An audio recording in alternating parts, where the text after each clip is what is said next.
नमस्कार साथियों, जय हिंद। आप सबको दिल की गहराइयों से मैं मुनमुन हार्दिक अभिनंदन और स्वागत करता हूं। दोस्तों, आज हम बात करने वाले भारतीय मीडिया और भारतीय प्रेस के बारे में। दोस्तों, वर्तमान परिदृश्य में वर्तमान समय में भारत में भारतीय मीडिया का क्या रोल है, लोकतंत्र में इसका क्या योगदान होता है। लेकिन जो वर्तमान सिनेरियो में इसकी जो गरिमा और इसकी जो साख ऊपर जाने के बजाय जो नीचे आई है, इसके पीछे क्या वजह है और पिछला साल भारतीय मीडिया का रैंक क्या रहा है पूरे दुनिया में, इन सभी मुद्दे के ऊपर बात करेंगे। दोस्तों, इससे पहले हम परिचय जानते हैं, विश्व प्रेस स्वतंत्रता दिवस क्यों मनाया जाता है और इसका परिचय है। दोस्तों, कि वर्ष 1993 में संयुक्त राष्ट्र महासभा द्वारा इस दिवस को वर्ष 1991 में यूनेस्को के आम सम्मेलन की सिफारिश के बाद इसे अपनाया गया था। यह दिवस वर्ष 1991 के विंडहोक घोषणा यूनेस्को द्वारा अपनाया गया। प्रेस की स्वतंत्रता के महत्व, जिसका महत्व दोस्तों पत्रकारों के अधिकारों की रक्षा करना, स्वतंत्र मुक्त मीडिया को प्रोत्साहित करने के महत्व के बारे में जन जागरूकता बढ़ाने के लिए इस दिवस को आयोजन किया जाता है। लेकिन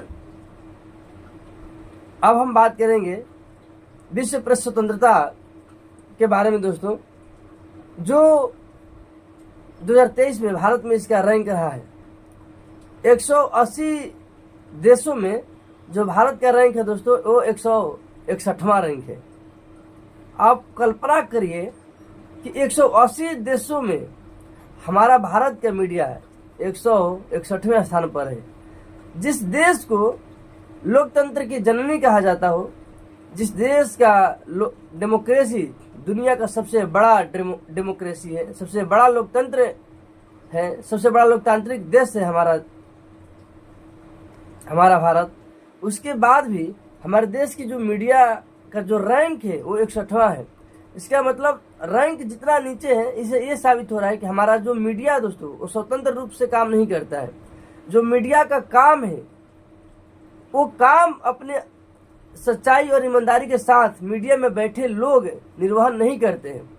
ये कहीं न कहीं भ्रष्टाचार में संलिप्त है। बड़े मीडिया वाले भी, ये किसी बड़े पॉलिटिकल पार्टी, किसी बड़े राजनेता या किसी बड़े व्यापारियों के हाथों बिक चुके हैं, जिसकी वजह से जो मीडिया का मुख्य काम है लोकतंत्र में एक विपक्ष का काम करना।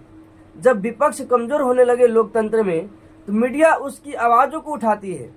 मीडिया मुख्य जो मुद्दा है देश में भ्रष्टाचार, महंगाई, बेरोजगारी, शिक्षा की गुणवत्ता जो कम हो रही है, दिन प्रतिदिन देश में अपराधियों का संख्या बढ़ रहा है, दिन प्रतिदिन संसद में जाने वाले प्रत्याशियों के ऊपर में ये अपराधीकरण का टैग लगा हुआ है। इन सारे मुद्दों को न उठा करके मीडिया जब किसी पॉलिटिकल पार्टी के बारे में सिर्फ बात करे, किसी व्यापारी, किसी उद्योगपति के बारे में बात करे, जब इस देश के नीचे सबसे पिछले पायदान पर खड़ा, हाशिए पर खड़ा व्यक्ति के अधिकारों की बात न करके बल्कि किसी अमीर शहजादे की बर्थडे पार्टी, किसी अमीर शहजादे के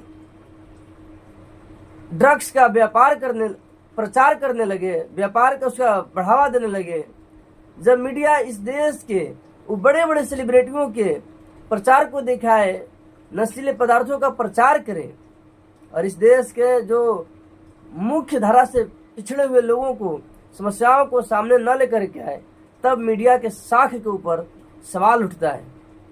मीडिया अपनी ईमानदारी से काम न करके दोस्तों वो किसी पार्टी का दलाल बन जाए, किसी पार्टी के सिर्फ विशेष मुद्दा उठाए, तो साख तो गिरेगा। इसीलिए दोस्तों भारत का जो प्रदर्शन है वो काफी ही खराब और काफी ही बुरा है। जब 2016 में दोस्तों सूचकांक भारत के जब आया, सूचकांक में भारत की स्थिति वर्ष 2016 में 133वें स्थान पर था। उसके बाद भारत की मीडिया का स्थान लगातार नीचे गया है। 142वां, 148वां, 161वां, 132, 133 से नीचे आने के बजाय ये दिन प्रतिदिन 2016 के बाद लगातार इसकी जो रैंकिंग है ऊपर की तरह गया है, यानी कि 133 से नीचे 132 न आने के बजाय 148, 142, 161 के ऊपर गया है। जब नीचे आता आपका रैंक 10, 20, 25, 100, 93, 92 आता तो आपकी स्थिति में सुधार होती, लेकिन ऐसा नहीं हुआ। इसका जो इस गिरावट का कारण दोस्तों पत्रकार और राजनीतिक रूप से पक्षपाती मीडिया के खिलाफ बढ़ती हिंसा, दूसरी घटना जो सूचना के मुक्त प्रवाह को खतरनाक रूप से प्रतिबंधित करती है, वह है कुलीन वर्गों द्वारा मीडिया आउटलेट्स का अधिग्रहण। जो बड़े बड़े व्यापारी है मीडिया को अपने हाथों में कब्जा किए हुए हैं और अपने हिसाब से खबर चलाते हैं, तो जाहिर सी बात है कि मीडिया का साख के ऊपर सवाल तो उठेगा ही। संगठन का दावा है कि भारत में कई पत्रकार अत्यधिक दबाव में काम करते हैं। जो दोस्तों ये रिपोर्ट जारी करता है, उस संगठन का दावा है कि भारत की जो मीडिया में काम कर रहे हैं मीडिया कर्मचारी, ये बड़े बड़े पॉलिटिकल नेताओं के दबाव में, बड़े बड़े उद्योगपतियों के दबाव में काम करते हैं। वो स्वतंत्र होकर के बात नहीं कर सकते, उनकी नौकरी चली जाएगी। तो जब किसी पार्टी, किसी पॉलिटिकल लीडर के दबाव में काम करेंगे, जो मुख्य मुद्दा उठाना है वो नहीं उठाएंगे, तो जाहिर सी बात है दोस्तों इस देश की भी दुर्दशा बिगड़ेगी और इस देश का हालात वो हर क्षेत्र में पीछा होगा। क्योंकि जब आम पब्लिक गवर्नमेंट से की मुख्य सवालों से, गवर्नमेंट की योजनाओं से दूर रहेगी, वंचित रहेगी, जब मीडिया सरकार की कमियों को, खामियों को, उन भ्रष्टाचारी लोगों को, काले करतूतों को सामने लेकर के नहीं आएगी, तो लोग जागरूक नहीं होंगे।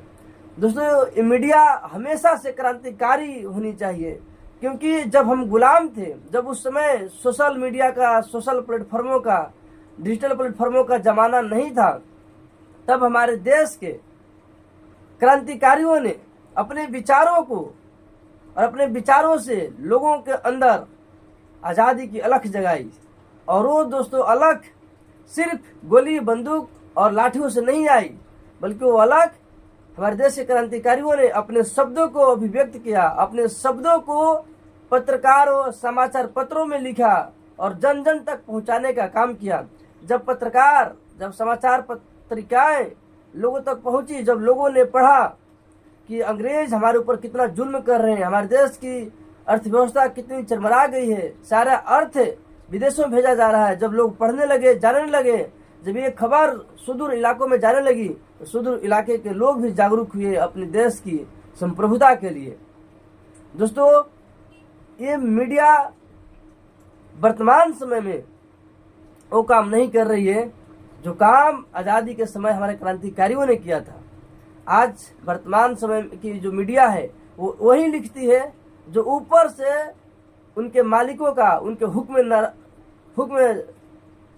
जो करते हैं, उनकी जो आदेश होती है वही शब्द इनके ऊपर लिखते हैं। जो मुख्य मुद्दा है वो नहीं लिखते।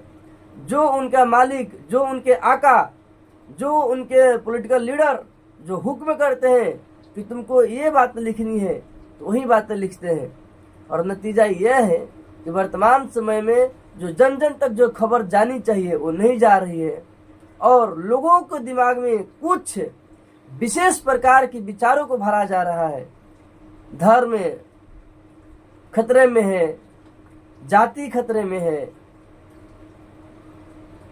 हकीकत यह है दोस्तों कि नहीं धर्म खतरे में है, नहीं जाति खतरे में है।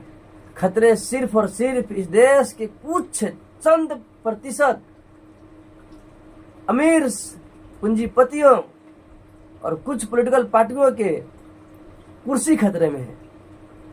क्योंकि अगर ये मीडिया वाले ईमानदारी से काम करना शुरू कर दिए, यकीन मानिए कि विपक्ष कमजोर हो सकता है, उनकी संख्या पार्लियामेंट में कम हो सकती है, विपक्ष की सांसदों की संख्या संसद भवन में कम हो सकती है, लेकिन अगर ये मीडिया वाले ईमानदारी से काम करना शुरू कर दिए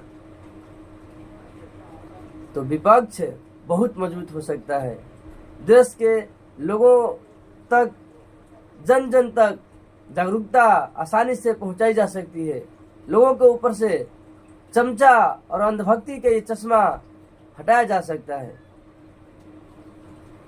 लेकिन मीडिया, ये बड़े बड़े मीडिया एडिटर इन चीफ और ये पत्रकार जिनके बहुत बड़े मिलियंस में सब्सक्राइबर हैं, व्यूज आते हैं, ये सब के सब आज दलाल बन करके बिके हुए हैं। हकीकत ये है कि ये सब के ऊपर एक शिकंजा कसा हुआ है।